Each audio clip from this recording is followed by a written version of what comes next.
Jumpa lagi bersama kami di Bocor Alus Politik live. Mulai dari jam 9 sampai sekarang ini kami sudah menjalankan live ya.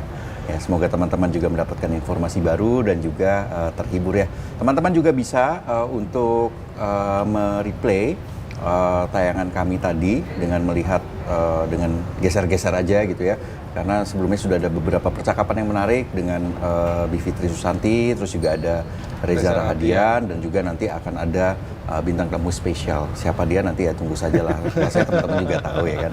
Nah, kali ini kami akan membedah soal Nawadosa Jokowi. Ya. Tempo waktu itu mengeluarkan edisi khusus soal Nawadosa Presiden Jokowi yang mengakibatkan kerusakan demokrasi yang luar biasa ya.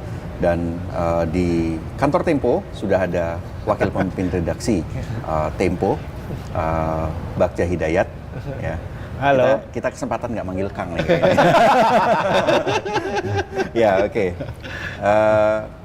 Dan sekarang sebelum kita ngobrol panjang dengan Bagja Hidayat, kita akan mendengarkan dulu live report dari Egy Adiatama yang saat ini berada di kantor PDI Perjuangan ya, kan mereka baru saja menyampaikan atau mengumumkan daftar calon kepala daerah. Halo Gi. Halo, kedengaran suara saya? Oh Ya. terdengar dong Gi. Tuh Ben pakai topi Gi. Oke, Jangan oke. ganteng. Pengumuman sudah Panas selesai Gi. Pram, di sini Pram. Pengumuman sudah selesai, ada 6 anggota, ada 6 ini ya calon gubernur yang diumumkan. Cuma memang belum untuk daerah ya, untuk provinsi yang strategis ya, seperti DKI atau Jawa Timur itu belum ya. Oke, jadi Jawa Tengah juga. DKI dan Jawa Timur belum ya? Belum. Yang cukup besar itu tadi yang diumumkan adalah di Riau dan Bali ya, untuk pengumuman hari ini. Dan sampai sekarang juga di lantai 5 ini masih berlangsung ini ya acaranya. Megawati sudah sekitar 1 jam berpidato dan sampai sekarang belum selesai gitu. Oke, jadi masih pidato Megawati ya.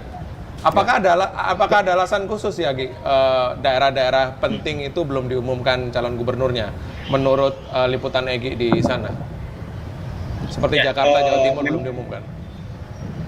Ya, memang dari tadi ngobrol dengan beberapa orang PDIP di sini, memang kabarnya ini masih menunggu last minute ya untuk beberapa daerah, khususnya mungkin DKI gitu. Tadi juga dalam pidato Megawati sempat disinggung sedikit terkait DKI ini, khususnya nama Anies Baswedan.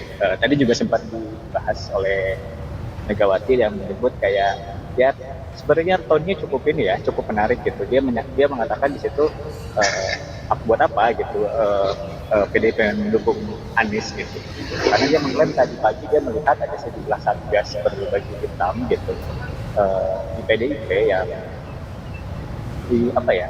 menyuarakan dukungan untuk Anies gitu. Dan dia di situ kayak buat apa kita dukung Anies katanya, dan selama ini Anies kemana gitu. Jadi memang ada tone negatif di situ terhadap dukungan terhadap Anies ini. Oke, berarti masih belum pasti. Walaupun belum ya? resmi ya. Betul. Belum resmi diumumkan.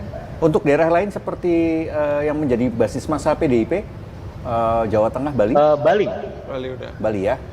Ya, Bali sudah. Yang diusung pada akhirnya adalah ini ya, Koster lagi dan Giri. Oke, baik. Ya. Oke, Egy, selamat kembali bertugas di sana, liputan baik-baiklah di sana. Siap. Seperti selalu, jangan dicopet lagi. Ceritanya yang tebel nanti. Oke, kita kembali ke studio di Gedung Tempo. Ya, Kang Bagja. Ya. Saya tetap aneh ya kalau nggak manggil Kang. Ya. Padahal ini di Bocor Alus. Masa manggil Jak gitu ya. Kayaknya gimana gitu ya. Ya oke, Kang Bagja, Tempo sudah menerbitkan edisi khusus Jokowi gitu ya. Ada cukup banyak tulisannya di situ ya. 48. Berapa? 48 artikel. 48 artikel ya, dan kita melihat kita membedah tuh, Tempo benar-benar membedah dosa-dosa Jokowi mulai dari politik, terus kemudian hukum, ekonomi, lingkungan dan lain-lain gitu ya. Nah, sebenarnya apa sih yang publik juga mungkin pengen tahu Ya. tujuan Tempo membuat edisi khusus yang membongkar atau menunjukkan dengan telanjang dosa-dosa dari pemerintahan Jokowi. Iya, sebetulnya ini kan tradisi rutin Tempo. Ya. Tiap kali pemerintahan kita selalu mengawalinya dengan edisi khusus, mengakhirinya dengan edisi khusus. Waktu zaman Pak SBY dulu juga kita tulis 10 tahun Pak SBY, apa yang pencapaiannya, apa yang kegagalannya, apa yang menjadi hal-hal yang bisa dicapai dalam pemerintahan Pak SBY. Ya tentu saja Pak Jokowi juga, artinya tidak ada yang istimewa dengan edisi khusus Pak Jokowi itu tentang Nawadosa. Cuman memang mungkin yang jadi khusus karena ini straight to the point. Artinya kita langsung menunjuk hidung Pak Jokowi bahwa ada 18 dosa Pak Jokowi. Setidaknya ya, minimal. Setidaknya, karena mahasiswa saya dengar ya, mahasiswa waktu saya ketemu mahasiswa katanya punya 1000 daftar dosa Jokowi. Kita nemu 18 aja. Ya, tapi 1000 itu jangan-jangan juga terlalu sedikit. Iya. 10 tahun Pak, gimana? 10 tahun memang periode yang lama, dan sebetulnya itu kan kesempatan Pak Jokowi ya, sebetulnya. Kita dulu, ini yang sering disalahpahami, Tempo katanya mendukung Pak Jokowi. Sebetulnya tidak. Waktu 2014 itu kita kan bilangnya tidak mendukung Pak Jokowi. Seperti katakanlah Pak Jakarta Post. Jakarta Post itu dengan clear di editorialnya endorsing Jokowi. Yeah. Tempo itu tidak mengendorsing Jokowi. Kita minta kepada publik tidak memilih Pak Prabowo. Yeah. Cuman karena calonnya cuma 2 ya jadinya terkesan memilih mendukung Pak Jokowi. Tapi begitu Pak Jokowi terpilih itu kan euforia. Nah, kita juga menangkap euforia publik itu dengan membuat cover Pak Jokowi yang diangkat-angkat. Yeah. Tapi jangan lupa Pak Jokowi diangkat pada Oktober 2014. Kami menulis November pada 2014 itu menulis tentang sampah. Kalau ingat ya. Sampah itu dibawa oleh Pak Surya Paloh, seorang pengusaha Cina, minyak dari Cina, cuman bisnisnya banyak di Afrika. Yeah. Dan kemudian Pak sampah ditangkap oleh polisi karena ada kasus kriminal di sana. Kami ingatkan di situ, Pak Jokowi jangan dekat-dekat dengan oligarki, jangan dekat-dekat dengan, karena permainan presiden sebelumnya itu sudah terjadi. So Pak Jokowi jangan ngikut-ngikut lagi. Itu sudah kami ingatkan pada bulan November. Artinya sebulan setelah kami bikin cover ngangkat-ngangkat itu yang di sana, ngangkat-ngangkat Pak Jokowi, kita sudah kembali ke tadi menangkap euforia publik, dan setelah itu kami kembali menjadi watchdog sebagai media yang seharusnya mengawasi pemerintah, seharusnya mengawasi legislatif, dan seharusnya mengawasi pilar-pilar demokrasi itu. Ya, dan waktu itu Jokowi itu juga sempat datang ke kantor Tempo gitu ya. Selain diangkat juga dia kemudian memimpin. Tapi bukan kantor ini. Betul. Di kantor Velbak waktu Yang itu lama ya. Gitu. Dan itu cuma sekali-kalinya kan. Iya, sekali-sekalinya. Presiden terpilih datang gitu kan. Memimpin salat berjamaah gitu ya. Itu belum dilantik, Pak. Oh, belum kan, betul. Makanya presiden terpilih, presiden terpilih gitu. Dan kemudian Tempo setelah itu juga bersikap kritis ya sejak awal pemerintahannya. Kita mengingatkan juga pada Jokowi soal berbagai potensi, berbagai risiko atau ancaman jika dia melakukan ini itu yang kemudian juga bisa mengganggu pemerintahannya. Gitu ya. Kan covernya itu dia Pak Jokowi buka drum. Di drum itu ada minyaknya gambar Surya Paloh. Betul. Ya, artinya kita mengingatkan Pak Jokowi, Anda sebagai presiden terpilih punya mandat sangat kuat, jangan lagi bisa dikendalikan oleh para pendukung, oleh juragan partai. Karena Anda punya dukungan sangat kuat dari publik Indonesia untuk melaksanakan agenda reformasi. Itu pesan di 2014. Betul. Waktu itu kita berpesan bahwa supaya Jokowi tidak dikendalikan oleh juragan partai. Tapi sekarang dia malah mengendalikan. Oh iya, betul. Sekarang mengendalikan.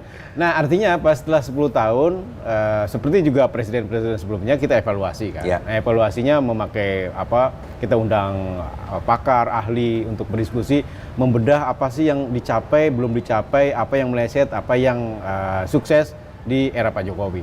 Sayangnya memang dari analisis bersama para pakar itu dari 6 sektor yang kita bagi ya. Ada hukum, politik, ekonomi, kebebasan berpendapat, lingkungan, politik luar negeri, kemudian itu 6 sektor. Itu lahirlah 18 dosa. Karena memang itu sesuatu yang kami highlight atau kami catat bahwa 18 dosa itu catatan paling penting dan paling menonjol di Pak Jokowi. Kang, nah masuk ke 18 dosa. Nah. Benang merahnya apa, Kang? Oke. Dari 18 itu. Dari 18 itu tentu saja karena kan setelah reformasi 98 kita ingin atau apa sebagai dulu yang ya dikit-dikit demo lah ya tahun 98 kita kan merumuskan mimpi reformasi. Ya kan reformasi itu apa? Memberantas korupsi, kolusi, nepotisme. Kemudian menarik tentara ke barak. Yeah. Tentara tidak boleh lagi berbisnis. Kemudian supremasi sipil, ya kan? Itu keinginan-keinginan reformasi. Nah, begitu sekarang dan keinginan-keinginan reformasi itu benang merah yang lebih besarnya adalah cita-cita demokrasi. Setelah kita mengalami 32 tahun tidak demokrasi atau demokrasi pura-pura atau demokrasi Pancasila namanya kan. Demokrasi yang ada embel-embelnya. Begitu 98 kita ingin kembali ke demokrasi yang murni, demokrasi yang membuka kebebasan berpendapat, membuka supremasi sipil, membuka penegakan hukum dengan memberantas KKN karena KKN adalah penyakit utama yang menghambat kemajuan Indonesia. Nah karena itu kalau ditanya benang merahnya, edisi 18 Nawardosa itu walaupun 18 itu ada dua benang merahnya yaitu turunnya demokrasi dan pupusnya harapan reformasi. Tadi sudah disinggung ya teman-teman bisa baca di majalahnya misalnya tentang tentara kembali tentara kembali berbisnis kan mau dicoret. Yaitu kan memupus harapan reformasi atau politik dinasti. Ya. Kita bilang bahwa untuk Indonesia agar bisa maju berantaslah korupsi, kolusi dan nepotisme. Nah sekarang di ujung pemerintahan Pak Jokowi kok dia membiarkan anaknya menjadi wakil presiden. Membiarkan anaknya menjadi ketua partai. Bukan hanya membiarkan, tapi malah mendukung ya kalau hasil liputan kita ya. Benar-benar mendukung, support banget gitu loh. Cinta bapak pada anak. Apa sih yang dinodai dari situ? Mungkin para pendukungnya bilang, lah itu kan dalam demokrasi bebas saja. Kalau anak presiden kalau dipilih secara demokratis nggak masalah. Betul, justru demokrasi itu sebuah demokrasi bisa berjalan jika para penguasanya atau para pemimpinnya menjadi negarawan. Apa sih ciri negarawan? Ciri negarawan adalah menahan diri memakai kekuasaan betapapun sah secara hukum. Gibran, Kaisang bisa mencalonkan diri, tetapi please tunggu setelah Pak Jokowi pensiun. Itu akan sangat elegan. Tapi yang terjadi bukannya nunggu, Pak Jokowi malah mengakali hukum agar bisa mendorong anaknya berkontestasi dalam pemilu. Sementara pemilu adalah unsur atau alat demokrasi untuk bisa memilih pemimpin kan.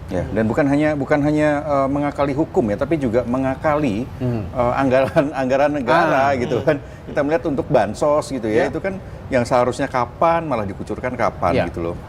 Ya itu dia yang membuat playing field dalam demokrasi itu kan playing fieldnya harus sama, panggung permainannya harus sama dong. Betul. Begitu Gibran jadi masuk sebagai anak Jokowi kan sudah tidak sama lagi dengan lawan-lawannya. Lawannya siapa sih? Pak Ganjar, Mahfud.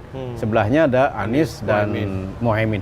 Ketiga-tiganya tidak punya anasir kekuasaan. Sementara Gibran, anak presiden, siapa sih yang tidak kenal dengan anak presiden?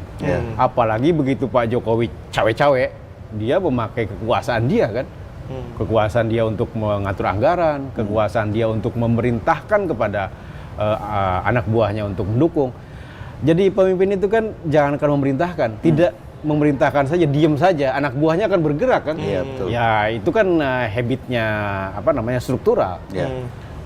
Tentara, polisi mungkin tidak diperintahkan, tapi sebagai anak buah kan ingin menservis pimpinan. Karena itu dia bekerja di bawah dan itu yang sudah kita temukan di Bocor Halus juga. Dan waktu itu jelas bukan hanya diam ya, tapi juga menginstruksikan.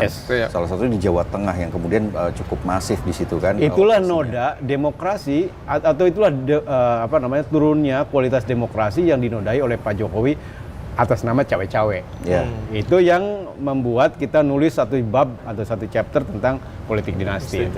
Gue tertarik sebenarnya Kang dengan satu keyword tadi soal mengakali aturan.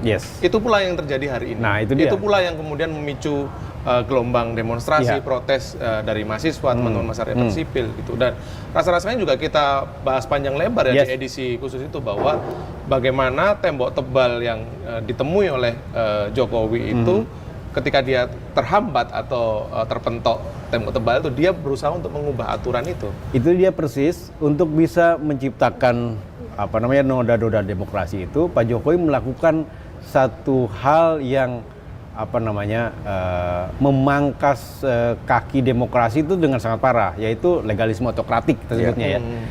Jadi otoritarianisme yang dilegalkan oleh hukum. Persis seperti yang terjadi hari ini. Begitu MK membuka ruang demokrasi, yaitu menghapus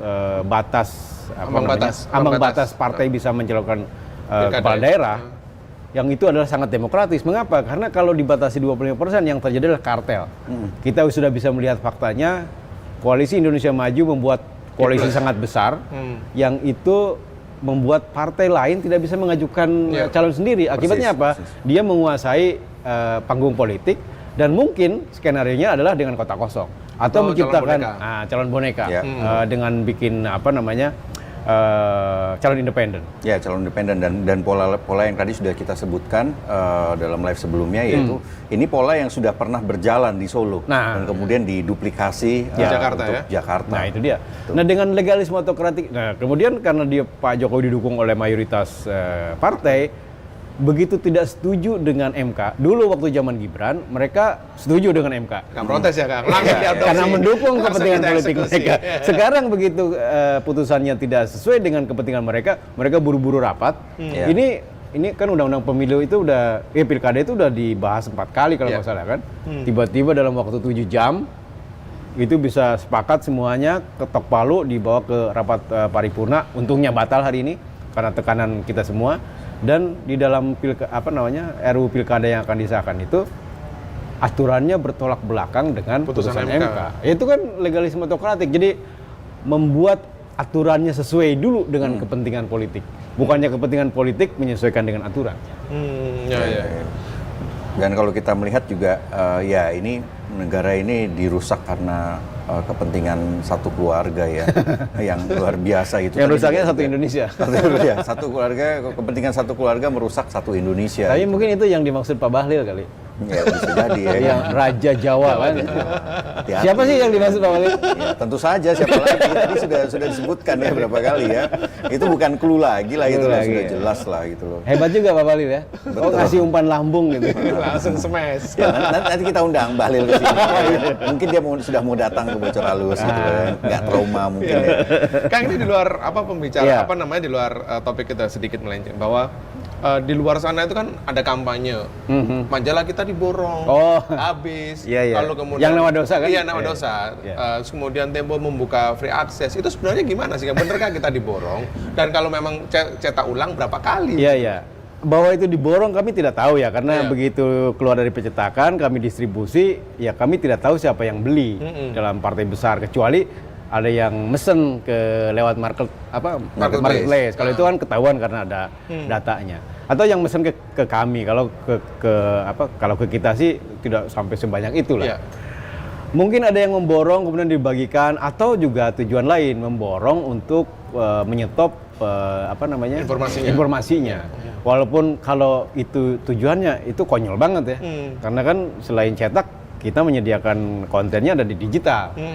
Nah, katanya kan di medsos bilang ketika edisi cetaknya habis lalu Tempo membuka aksesnya.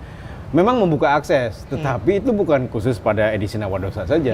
Kami tiap minggu itu membuka akses untuk beberapa artikel. Misalnya editorial, itu selalu dibuka aksesnya. Mengapa? Karena kami ingin sebanyak mungkin pembaca tahu sikap redaksi Tempo.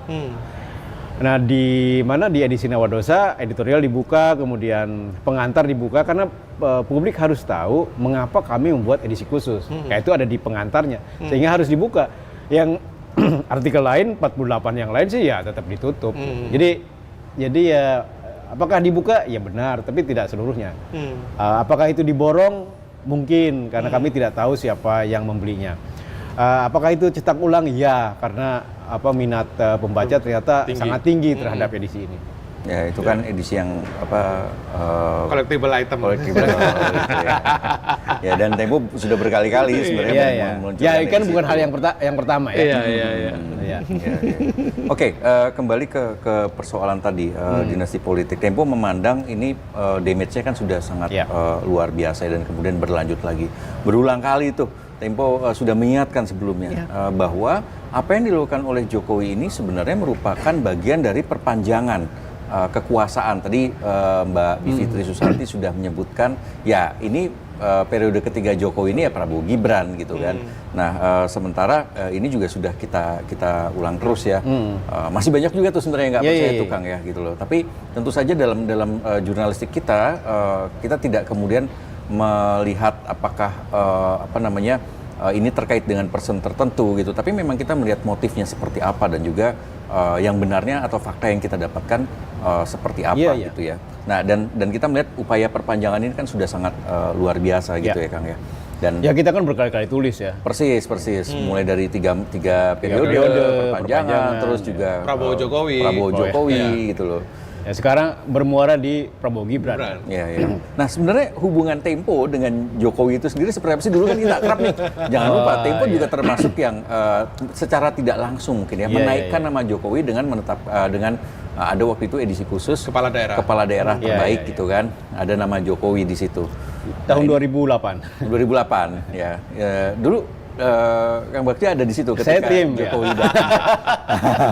Nah itu gimana tuh kabarnya Jokowi datang dengan sangat sederhana. Gimana waktu itu Kang ceritanya? Iya, jadi saya kepala proyek kepala daerah terbaik waktu itu. Kami memilih bupati dan wali kota yang kami anggap terbaik.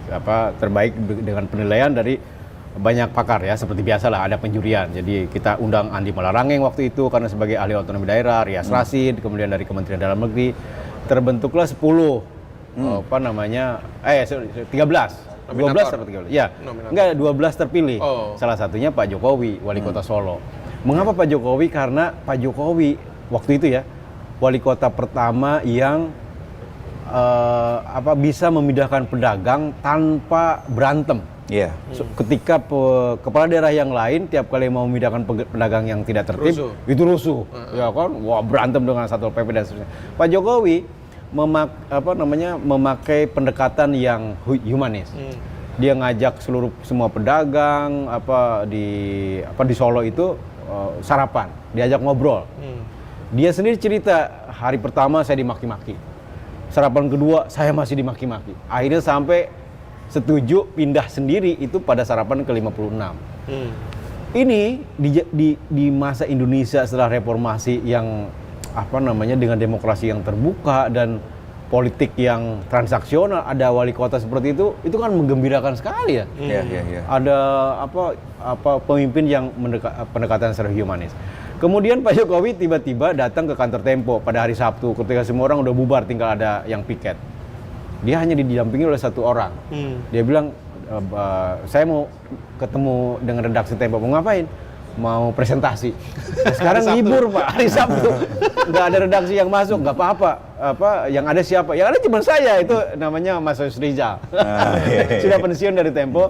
Dia ke bagian piket, baru bangun tidur, tiba-tiba ada orang krempeng gitu di depan pintu. Nggak apa-apa Pak, saya presentasi ke Bapak aja. Jadi Pak Jokowi buka slide presentasi tentang Solo. Ya Mas Yos ya bengong aja kan. Tapi itu kan menunjukkan bagaimana Pak Jokowi itu ya seharusnya begitu kan pemimpin. Kemudian kita foto bersama kan. Foto bersama untuk sampul. Pak Jokowi datang di bandara waktu itu. Pak Jokowi datang ke pemotretan itu cuma pakai kaos Pak. Kayak pakai kaos yang isinya kunjungi Solo atau apa gitu lah. Sementara yang lain pakai jas, dasi gitu kan. Pak Jokowi pakai topi, pakai kayak bukan wali kota dan dia di pojok sendirian gitu. Tiap kalau salaman kasih kartu nama, saya Joko Widodo ya. Tahun 2008. Dan kesederhanaan itu kan yang memikat semua orang. Ya, betul. Ya kan, ini harapan gitu. Kemudian Pak Jokowi bisa jadi gubernur dan kemudian jadi presiden. Dan itu kan watak seorang pemimpin yang rasa-rasanya begitu kita lihat hari ini itu kan 180 derajat. Pertanyaannya mengapa kok bisa begitu? Tapi mungkin juga bukan bisa begitu. Ya kita jadi tahu bahwa manusia berubah. Betul. Ketika dikasih kekuasaan. Jadi kalau saya mau menguji Pram atau menguji Kang, nggak usah pakai uang Pak, kasih aja dia kekuasaan, dia pasti berubah. Ya, ya. Seperti Dan Jokowi. itu sudah menghancurkan tesis orang baik. Oh ya, itu kan 2014 ya. Kampanyenya adalah orang baik memilih orang baik. Karena memang lawannya Pak Prabowo, Pak, yang punya catatan negatif kelam cukup gitu panjang kan. ya. Sebagai tentara, sebagai bagian dari Orde Baru, elit gitu. Begitu kampanye orang baik memilih orang baik ya kepincut lah. Ya. Sehingga begitu sekarang jadi orang yang tidak baik-baik gitu, jadinya ya tesis orang baik runtuh. Tapi mungkin itu kesalahan politik kita, Pak. Politik itu bukan memilih baik atau tidak baik. Politik itu memilih track record dan memilih gagasan. Ya, dan sebenarnya waktu itu juga Jokowi kurang apa? Kurang apa gagasan? Dia punya gagasan juga gitu kan. Terus juga track recordnya ada lah gitu kan. Dan dia juga tentu saja ada pencitraan yang bermain juga di situ ya. Nah, ini sebenarnya ada peran Tempo juga sih. Lu ngerasa nggak sih Kang bahwa Tempo tuh juga punya andil gitu? Kadang-kadang kan ada anggapan, Tempo tuh juga punya andil tuh dalam kemenangannya Jokowi. Oh gitu, iya, dan itu tadi di editorial kita jelas sekali disebutkan pada Oktober 2014 sebelum pemilihan ya. Kita bilang jangan pilih Prabowo. Tapi tidak menganjurkan dukung Jokowi. Tapi kan karena calonnya dua ya apa boleh buat kan. Nah, apakah itu dianggap andil? Ya tentu saja. Mengapa? Karena itu tadi kami kan punya misi menciptakan Indonesia yang demokratis, Indonesia yang terbuka, Indonesia yang plural, Indonesia yang setara dan seterusnya. Jokowi datang dari kelompok masyarakat yang bukan elit, ya kan? Yang putus hubungan dengan jaringan kekuasaan lama. Sementara Pak Prabowo itu ya dia menantunya Pak Soeharto kan? Iya betul. Menantunya Pak Soeharto, bagian dari elit, orang tuanya menteri di dua presiden, kemudian besar di luar negeri. Kedekatannya dengan rakyat biasa kan bisa kita pertanyakan. Sementara Jokowi datang dari situ gitu. Sehingga kalau ada orang datang dari situ pasti akan mewakili karena punya mindset paradigma sebagai orang yang selalu bukan bagian dari elit gitu. Jadi kalau saya orang biasa, dengan masuknya Pak Jokowi sebagai presiden pertama yang bukan bagian dari elit, ini kan membuka peluang bagi siapa saja bisa menjadi presiden.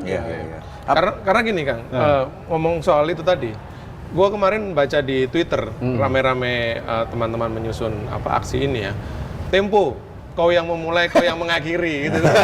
Apakah kemudian dalam konteks edisi khusus dan beberapa liputan kita selama 10 tahun terakhir itu adalah dibilang bahwa ini upaya kita untuk ya itu tadi mengakhiri kesewenang-wenangan. Iya dong. Ketika kan media itu tadi seperti yang disebutkan Pram kan. Kita kan imam kita atau kompas kita. Kompas kita kan dalam jurnalis itu kan fakta kan. Tidak ada yang lain gitu. Karena dengan berbasis fakta kita menjadi objektif menilai sesuatu. Fakta yang kita temukan ya begitu. Dulu Pak Jokowi karena mungkin belum punya track record ya seperti sepanjang Pak Prabowo, ya kita tidak temukan track record yang buruk. Karena itu faktanya adalah Pak Jokowi orang baik. Begitu 2014 ya kan? 2014. Begitu ya itu dianggap kita memulai. Begitu 2010 2024 selama kekuasaan 10 tahun dia sudah banyak track recordnya kan. Ternyata Pak Jokowi tidak sejujur yang tidak se inosen yang kita kira. Ya kan? Tidak ternyata begitu dia dikasih kekuasaan goyah juga. Artinya Jokowi bukan orang baik yang mempertahankan value gitu. Karena begitu dikasih kekuasaan dia goyah dan goyahnya itu di akhir masa kekuasaan. Dan dengan begitu maka karena fakta yang kita temukan seperti itu ya kita tunjukkan kepada masyarakat kan.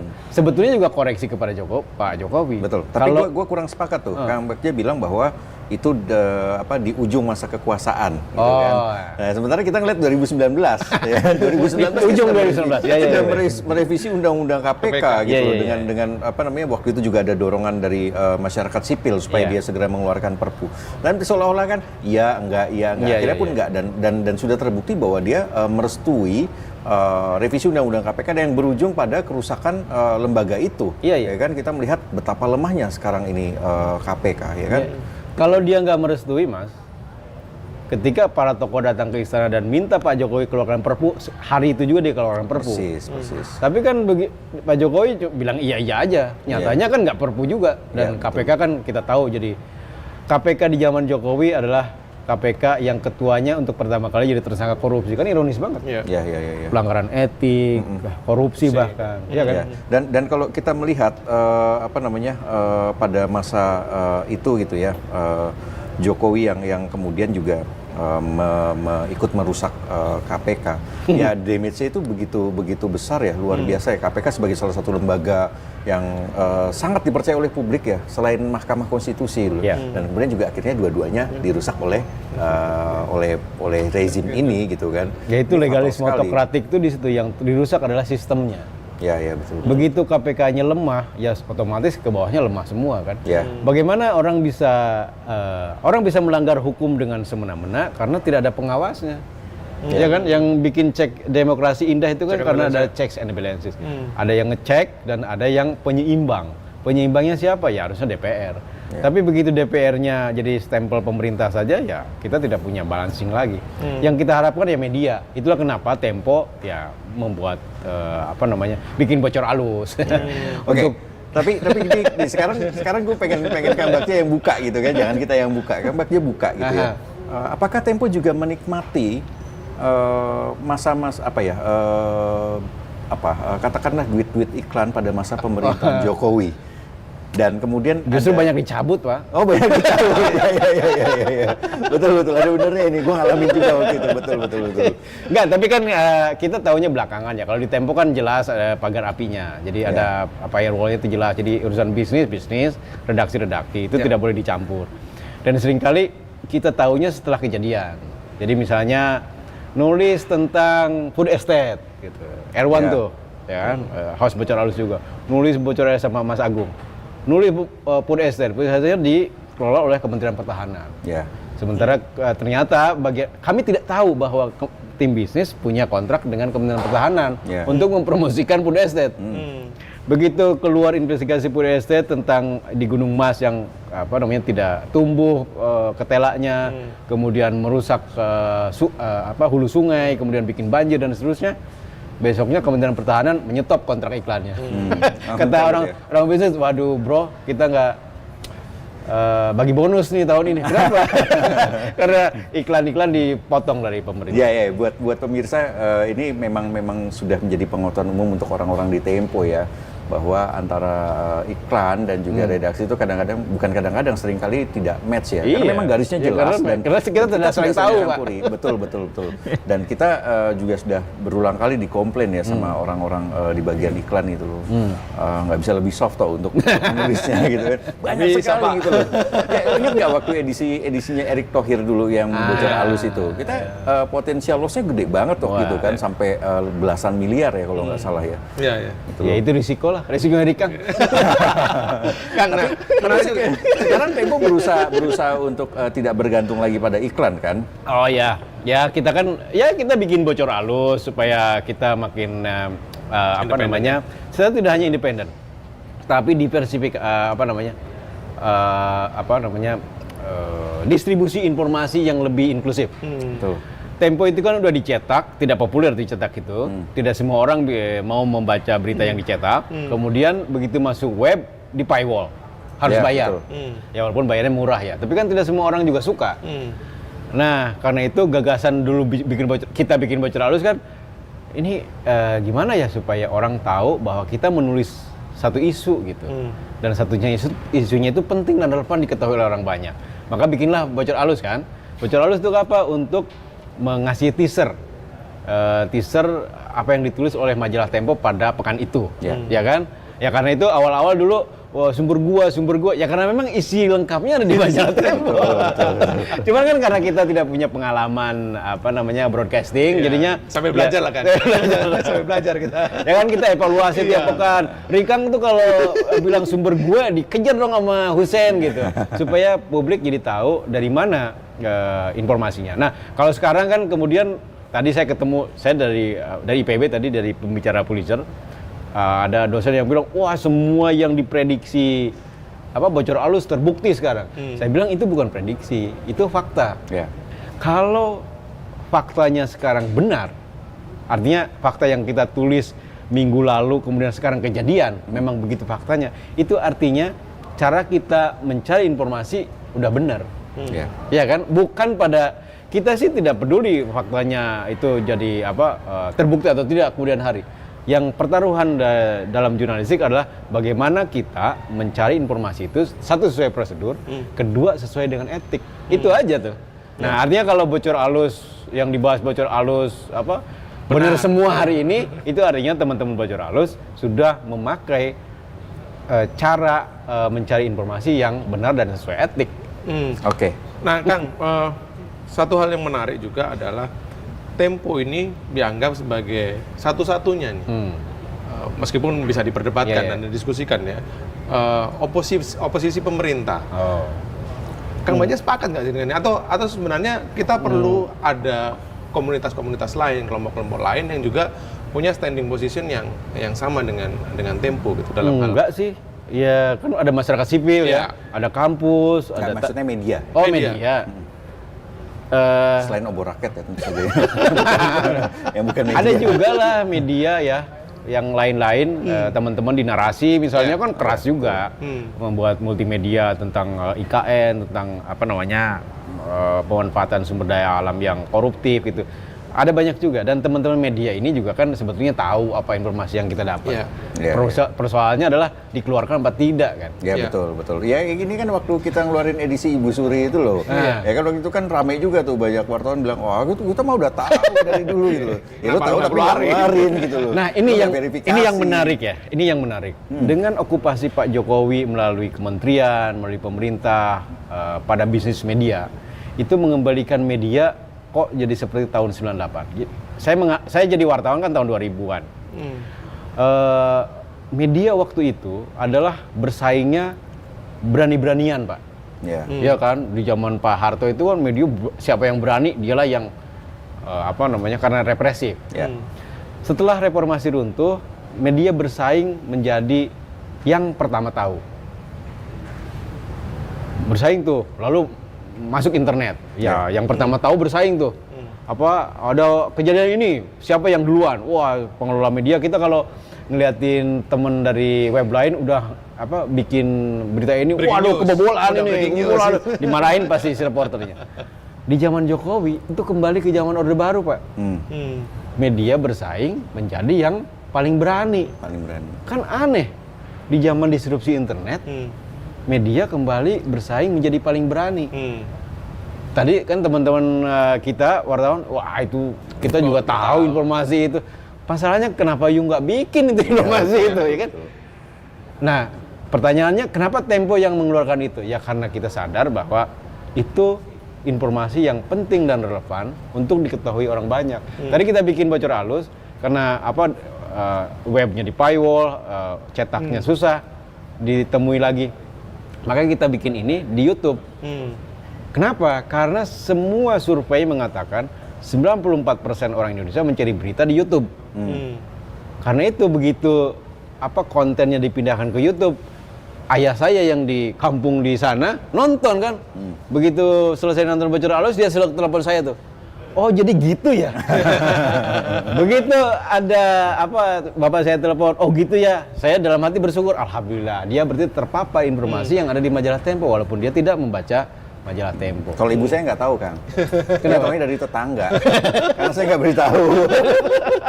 Tapi Kang, apakah kemudian pertanyaannya adalah berani atau kita sebenarnya tidak punya rasa takut itu? Karena kan sering-sering kali kan ditanya, kita ketemu narasumber, lu nggak takut apa ngomongin soal rezim, kekuasaan, bahkan dari dalam dapurnya sendiri dengan segala resikonya begitu. Aduh, kalau takut mah takut, Pak. Nah, ya itu dia. Sering-sering kali kan. Saya waktu handphone saya terima notifikasi your phone diserang oleh state sponsored attacker. Buset, ini apa? Emailnya sampai 2 kali. Ya, saya takut kan. Saya takut ada apa-apa, bukan apa-apa karena di dalam sini ada informasi kan nggak ada. Cuman yang saya takut adalah kita berkaca pada Jamal Khashoggi kan. Jamal Khashoggi kan karena dia disadap oleh Pegasus handphonenya, dia bisa diikuti kemana aja. Kan yang paling takut itu ya. Saya juga punya keluarga, saya punya teman. Kalau saya celaka, mungkin sih ya nggak banyak yang kehilangan. Tapi kalau ada orang lain yang celaka gara-gara saya, itu sebetulnya ketakutannya. Jadi, tapi kan ketakutan kita didoktrin sejak reporter itu, kita boleh takut, tapi jangan takluk. Ya, kalau takut, gue justru menilai jurnalis itu harus punya rasa takut. Karena dengan kalau nggak punya rem. Betul, nggak punya rem, dan dengan begitu justru kita bisa waspada ya, lebih aware dengan kondisi atau situasi apapun. Tapi kalau bicara, ya gue sendiri juga punya ketakutan gitu ya, dan Rikang juga pasti ngalamin gitu kan, udah pernah diancam juga gitu. Apalagi dia. Ancamannya nggak main-main lagi ya, nggak sumber daya alam. Nah, itu pasti muncul gitu loh. Nggak, tapi ini pertanyaan umum loh ke tim Bocor Alus. Kalian suka ditanya nggak sih? Kalian suka diancam nggak sih? Tiap kali habis bikin edisi Bocor Alus yang pertanyaan itu selalu ada, Kang. Nah, ya tapi kan belum pernah dibahas di Bocor Alus. Nah, sekarang gantian dia nanya. Coba lu jawab kan. Ini waktu itu udah pernah. Kan kemarin Husein udah. Husein kan kaca mobilnya dipecahin. Iya. Kalau Rikang apa? Ancaman kan? Nah, ancaman. Jadi ya tentu saja masih bentuk verbal ya. Meskipun begitu ya kita tetap, seperti kata Pram, kita tetap harus waspada. Sebesar atau sekecil apapun bentuk ancaman itu, kita harus menganggap itu serius gitu. Bukan karena apa, kita harus take itu sebagai sebuah alat. Ini dari aktor yang kita bahas? Ya. Aktor narasumber atau aktor-aktor yang yang kita tulis, yang sedang kita takut nggak? Tentu saja takut. Karena mungkin Kang, derajat ketakutan itu semakin besar ketika kita punya keluarga, punya orang lain. Mungkin kalau kita masih sendiri lajang gitu masih oke lah, ada rasa takut juga. Tapi ini kan karena barangkali kita tidak tahu apa yang terjadi. Kita tidak tahu apa yang terjadi dengan orang dekat kita kan? Orang dekat kita. Ya jangan bicara status gitu juga. Jangan begitu lah. Tolong. Ancaman itu kan bisa. Orang dekat itu kan tidak mesti istri atau pacar. Tapi sebenarnya kita udah berulang kali, ini bukan pamer ancaman ya, tapi berulang kali kami berdiskusi. Enggak, saya sering dapat pertanyaan. Apa namanya? Nanti saya bilang, saya tanyakan deh ke teman-teman. Ya gini, ini kita jelasin sekarang ya. Husein sudah, ya kan? Cica pun juga sudah, ya kan? Rumahnya di Jogja itu dipotret-potret gitu. Teman-teman yang Erwan apalagi? Erwan juga pernah. Nah, teman-teman yang lain juga pernah ya di teman-teman dihukum gitu loh. Dan kadang-kadang kita waktu itu berdiskusi, ini mah tinggal menunggu waktu aja sampai kemudian ada ancaman gitu. Yang jadi pertanyaan gue sekarang sebenarnya bukan nunggu waktu lagi, tapi yang lain udah. Kok gue belum gitu. Jangan lah. itu harus ada gitu. Itu pasti ada gitu. Dan gue kadang-kadang curiga, jangan-jangan mereka sudah menyiapkan sesuatu nih, entah buat gue atau buat tim gue atau buat orang-orang Tempo secara umum gitu kan. Cuman kalau itu pun terjadi ya sudah, kita hadapi saja toh. Gitu loh. Tapi ya itu serangkaian itu membuat kita mesti waspada. Jadi nggak bisa kemudian abai bahwa baru sekedar verbal gitu kan. Jadi belum sesuatu hal yang itu serius loh. Ya, artinya hal-hal yang seperti itu tetap membuat kita harus waspada gitu, dan hati-hati gitu. Betul. Ya mungkin juga gini Pak, kalau saya sih ngelihat ya, kalau Tempo kemarin belum bikin Bocor Alus, ya orang juga mikir, yang baca paling orang Jakarta kelas menengah. Sekarang begitu bikin Bocor Alus tadi, ayah saya aja baca, artinya terpapar dengan informasinya. Artinya masyarakat akan jadi semakin melek. Kita masuk ke jeda sebentar. Teman-teman jangan meninggalkan YouTube tempo.co, karena kita akan memberikan berbagai informasi terkini dan juga informasi yang fresh, yang eksklusif dari wartawan Tempo.